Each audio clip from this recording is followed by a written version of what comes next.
গুজবের ভিড়ে আসল খবর খুঁজে বের করার কাজটা কঠিন হচ্ছে দিনকে দিন। বিশেষ করে বিশ্বকাপ ইস্যুতে ভারতীয় আর পাকিস্তানি মিডিয়ার একের পর এক প্রোপাগান্ডা রীতিমতো বিরক্তির কারণ হয়ে দাঁড়িয়েছে বাংলাদেশি ক্রিকেট ভক্তদের জন্য।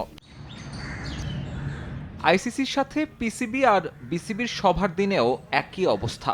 গোটা দিন জুড়ে একের পর এক খবর প্রকাশ করেছে শীর্ষস্থানীয় ভারতীয় মিডিয়াগুলো। এনডিটিভির দাবি, সভায় ৩ শর্ত জুড়ে দিয়েছেন পিসিবি চেয়ারম্যান। আবার অন্য কিছু ভারতীয় মিডিয়ার খবর, শর্তের সংখ্যাটা আরও বেশি।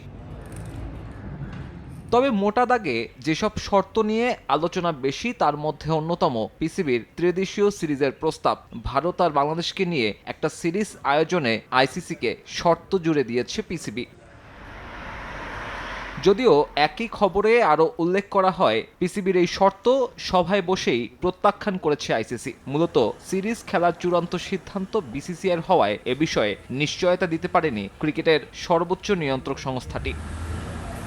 অন্যান্য শর্তগুলোর মধ্যে বিশ্বকাপ বয়কট করায় বাংলাদেশকে আর্থিকভাবে লোকসানে না ফেলার অনুরোধ করেছে পিসিবি। একই কারণে কোনো ধরনের শাস্তি কিংবা এফটিপিতে প্রভাব পড়বে না বলেও নিশ্চিত করা হয় আইসিসি তরফ থেকে। টি-20 বিশ্বকাপের ক্ষতি পুষিয়ে নিতে একটা যুব বিশ্বকাপের আয়োজক সত্ত্বও দেয়া হবে বাংলাদেশকে।